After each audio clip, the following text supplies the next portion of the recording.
Last month, a customer brought me a 2018 Ford F-150 because the truck had started vibrating and running rough. By the time we gave it a thorough checkup, he was looking at about $3,200 in repairs, and it was all due to a few stupid habits he'd been repeating for months.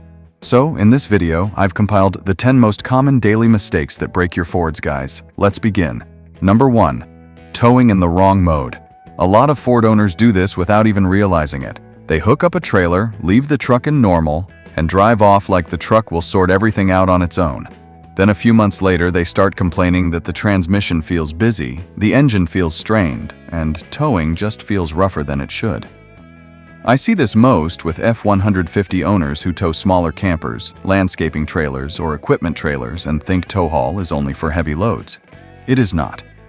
Even with a moderate trailer, using the wrong mode means the truck can keep hunting between gears, especially on slight hills or when traffic keeps changing your speed. That constant shifting is not just annoying. It creates extra heat, extra wear, and a driving experience that feels more expensive the longer you ignore it. And this is where people waste money. Instead of fixing the habit, they start blaming the truck. They think they need a transmission service early, better tires, a tune, or some towing upgrade, when half the time the truck was just being used wrong. I have seen owners spend real money trying to improve towing stability when what they really needed to do was press the correct button before setting off. On an F-150 or Expedition, tow haul helps the truck hold gears more intelligently, reduces that pointless back and forth shifting, and generally makes the whole thing feel more controlled. That matters because a truck that is always searching for the right gear under load is doing more work than necessary. If you tow more than once in a while and you are still leaving the truck in normal every time, that is exactly the kind of small daily habit that ends up costing more than it should. Number 2. Driving your EcoBoost too soft. A lot of people buy an EcoBoost Ford, then drive it like they are scared of it. Barely any throttle, always low RPM, always trying to keep everything as soft and lazy as possible because they think that is the kindest thing they can do for the engine. That sounds sensible until you live with enough of these trucks and SUVs. Then you start noticing a pattern. The owners who baby these engines constantly are often the same ones who later complain that the truck feels sluggish, rougher than before, or just not as clean in the way it runs. I'm not talking about driving like a maniac. I'm talking about giving the engine enough load now and then to actually work properly. This comes up all the time in F-150 SS with the 2.7 or 3.5 EcoBoost, and also in vehicles like the Escape or Explorer. These engines are turbocharged, direct injected, and built to handle real use. If all you ever do is crawl around town, feather the gas, and keep it in the laziest possible range, you are not doing it a favor. You are encouraging the kind of dirty running that shows up later as carbon buildup, weaker response, and drivability complaints people never connect to their own habits. I have had owners talk like they are protecting the engine because they never push it, then a few minutes later complain that it feels clogged up and lifeless. That is not bad luck. That is often years of soft driving catching up. An EcoBoost Ford does not need abuse. It just needs to be used like an actual engine, not like fragile glass. Let it see proper throttle sometimes. Let it move. The people who never do that are often the same people paying later to clean up the consequences. Number 3. Flooring it at low RPM. This is one of the dumbest habits people have in modern Ford engines because it feels harmless when you are doing it. You are cruising in a high gear, the RPM is low, and instead of letting the transmission drop and the engine get into a healthier range, you just bury the throttle and ask the engine to pull hard from the bottom. It happens constantly in F-150S, Explorers, Expeditions, and even smaller EcoBoost cars. People think they are driving smoothly or efficiently, but what they are really doing is loading the engine hard where it is least happy. The truck hesitates, the engine strains, boost comes in, and everything feels heavier than it should. Do that once in a while? Not a big deal. Do it every day, and you are building wear into the way you drive. This is especially bad with owners who are obsessed with keeping RPM low at all times. They act like seeing the engine rev a little is abuse, so instead they lug it constantly. Then later they complain about roughness, poor response, or that the truck does not feel right under load. Of course it does not. You have trained yourself to drive it in one of the worst ways possible, and this is where the money part comes in. Small habits like this usually do not create one dramatic failure overnight. They just help wear things out faster, make the drivetrain feel rougher, and increase the chances that something expensive shows up earlier than it should. That is why so many owners never connect the bill to the habit. If your Ford needs power, Let it get into the right range. Give it the downshift. Let the engine work properly instead of making it drag the whole vehicle from low RPM every single time. That is not smart driving. That is cheap driving that often gets expensive later. Number 4. Ignoring startup rattle. A lot of Ford owners hear that brief rattle on startup, especially on a 3.5 EcoBoost, and convince themselves it is nothing because it only lasts a second or two. That is exactly how people turn an early warning into a much bigger bill. This is one of those problems that loves being ignored because the truck still drives. The F150 starts, pulls fine, no major warning lights, so the owner keeps going. A week turns into 3 months, 3 months turns into a year, and by then what could have been caught early is usually tied to more wear, more parts, and more labor. I have seen this with F150s that came in sounding rough only on cold start, and the owner always says the same thing. It only does it for a second. That second matters. On these engines, startup rattle can be an early sign you are not dealing with something minor. Leave it alone long enough and you are no longer talking about a small noise. You are talking about timing-related repairs that can run into real money fast. That is the part average owners miss. They think a noise is expensive only when it becomes constant. In reality, a lot of expensive Ford engine work starts as something occasional. If you wait until it sounds bad every morning, you are usually showing up late to the problem. And because the truck still feels usable, people spend money everywhere else first. Oil additives, thicker oil, random engine treatment bottles, even tunes sometimes. Anything except diagnosing the actual issue. I have seen owners waste a few $100s trying to mask the symptom when they should have spent that money confirming what the noise actually was. If your F150 Expedition or Explorer with a 3.5 EcoBoost gives you that consistent startup rattle, do not romanticize it and do not wait for it to become dramatic. Ford owners lose money on this because they mistake brief for harmless. Those are not the same thing. Number 5. Ignoring coolant loss. One of the most expensive habits Ford owners have is treating small coolant loss like it is normal. They notice the level drop a little, top it back up, keep driving, and tell themselves they will keep an eye on it. That sounds harmless right up until the car starts running rough or the repair stops being small. This is a big one on certain Ford setups because some of them already have a reputation for coolant-related problems. So when somebody with an Escape, Fusion, Edge, or Explorer notices the coolant dropping and decides not to investigate, that is not being relaxed. That is gambling with an engine that may already have known weak points. What makes this mistake expensive is how easy it is to dismiss. No big puddle under the car, temperature looks fine. Vehicle still starts and drives, so the owner assumes it can wait. I've seen people do this for months. They keep a bottle of coolant in the back like it is a normal part of ownership, which is insane when you think about it. A vehicle should not be casually drinking coolant and getting away with it forever. And once coolant loss turns into rough running, misfires, overheating, or internal trouble, now the numbers get ugly. The difference between diagnosing a leak early and replacing major engine components later is the difference between a manageable shop visit and a repair that wrecks the month. People love saving money at the wrong stage of a problem. This is also where owners start lying to themselves because the car still feels okay.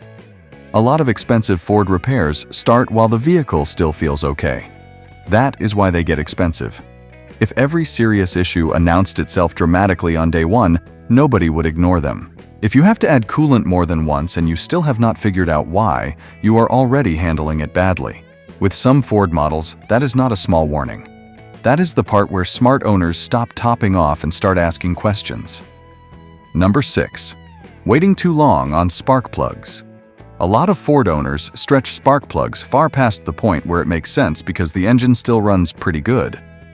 That phrase alone has probably cost people thousands over the years. This shows up all the time on EcoBoost trucks and SUVs. The F150 starts fine, the Explorer still drives, the Escape is still getting around town, so the owner decides plugs can wait. Then, under load, the engine starts stumbling a little. Maybe there is a slight shudder when you get into the throttle. Maybe response is not as clean as it used to be, but nobody wants to spend money on maintenance if the vehicle has not fully embarrassed them yet. That is exactly how cheap maintenance turns into more annoying problems. Spark plugs are one of those items that people disrespect because the parts themselves are not glamorous. They would rather spend money on cosmetic upgrades, wheels, lighting, intake noise, all kinds of nonsense, while the engine is sitting there asking for basic ignition maintenance. Then when misfires start showing up, they act surprised that the turbo engine with aging plugs is no longer happy. On something like a 3.5 EcoBoost F150 or an Explorer that sees regular family use plus highway miles, waiting too long usually does not create one clean, dramatic moment. It creates a gradual decline. Rougher acceleration, weaker combustion, more strain when the engine is loaded, and a truck or SUV that just feels less sorted. Leave it long enough, and then the repair path gets wider than it needed to be. The reason this costs people money is simple. Replacing plugs on time is a controlled expense. Waiting until the vehicle starts acting up turns it into diagnosis time, parts swapping, and owner anxiety over whether something bigger is wrong. If your Ford is giving you even small signs under load and the plugs are overdue, do not overcomplicate it. A lot of owners spend too much money chasing mystery drivability issues that started because they delayed one of the most basic services too long. Number 7. Ignoring highway shudder. Some problems only show up when the truck is under the exact kind of load owners do not test very often. That is why highway shudder gets ignored so much. The F150 feels mostly fine around town, starts fine in the morning, idles acceptably, and then one day at 60 or 70 miles per hour, light throttle, maybe a slight incline, it gives you that brief stumble or shiver. Most people brush it off because it disappears almost immediately. That is a mistake. On Ford EcoBoost trucks, especially 3.5 setups, that kind of occasional highway shudder can be the early version of a problem that later becomes much more obvious. It might be ignition, it might be moisture-related drivability, it might be the beginning of something that is still small enough to fix without drama. The point is not to diagnose it from the driver's seat. The point is that pretending it never happened is how people let manageable issues age into expensive ones. The money gets wasted because owners almost always take the wrong path first. They keep driving it for months because it only happens sometimes. Then they start guessing. Bad gas, weather, road surface, transmission maybe. By the time they finally bring it in, the symptom is stronger, more frequent, and now the truck has been running imperfectly long enough to make the whole job less straightforward. This is common with trucks that spend a lot of time cruising on the highway and then get leaned on a little when passing or climbing. The owner notices something once every few days and decides that because it is not constant, it is not real. That logic destroys budgets. A drivability issue that appears under load is usually more important than one that shows up while parked. If your Ford gives you that repeatable highway shudder and you keep dismissing it because the truck still mostly drives good, you are not saving money. You are just delaying the point where someone has to deal with it properly. Number 8. Trusting the oil monitor too much. Ford owners love seeing oil life still left on the dash because it gives them permission to postpone spending money. That is exactly why this mistake is so common. The vehicle says there is still life in the oil, so they keep going, even though the way they actually use the truck or SUV is a lot harder than the dashboard makes it feel. Look at how a lot of these vehicles live. F-150s that idle on job sites, Explorers stuck in traffic every day, Escapes doing nothing but short runs, school runs, grocery runs, and stop-start city miles. Some tow on weekends, some sit, then get driven hard. That is not ideal use, and ideal use is what people imagine when they trust the monitor blindly. The problem is not that the system is useless. The problem is that owners use it like it knows every detail that matters. I have seen people stretch oil changes way too far on EcoBoost engines because the screen gave them confidence, then act shocked when the engine starts sounding rougher, feeling dirtier, or needing attention earlier than expected. Saving $80 to $150 on one oil service does not look smart when the truck later needs work that costs 10 times that. This gets worse with turbo Ford engines because the oil is doing more than people think. It is not just sitting there. It is handling heat, load, and daily habits that are harder on the engine than a lot of drivers admit. If you idle a lot, tow, take short trips, or drive in heavy traffic constantly, your real oil life is not the same as some fantasy highway-only truck. The owners who come out best on long-term Ford engine costs usually do something very simple. They change it earlier than the absolute maximum. Not because they are paranoid, but because they understand that real life is dirtier than the dashboard. The monitor is a tool. It is not permission to be cheap. Number 9. Modding before fixing problems. Nothing empties a Ford owner's wallet faster than trying to upgrade around an existing problem. This happens all the time with EcoBoost trucks. The engine is not running quite right. Maybe there is a small shudder, maybe throttle response feels off, maybe plugs are overdue, maybe there is a noise the owner has been ignoring, and instead of sorting that out first, they start buying parts. Cold air intake, catch can, tune, blow-off valve, intercooler upgrade. People love spending $300, $600, $1,200 making the truck better before they have even made it healthy. Then, when it still runs badly, now they have stacked variables on top of a problem and made diagnosis messier than it needed to be. This is where experience saves money. A stock truck with one real issue is easier and cheaper to sort than a half-modded truck with 3 unresolved ones. I have seen F-150 owners chase power because the truck felt lazy when the real issue was basic maintenance and drivability. They wanted the tune to wake it up. What it needed was plugs, proper diagnosis, and somebody to stop pretending modifications are maintenance. The average owner also underestimates how fast these costs pile up. A tune is a few hundred. Intake, another few hundred.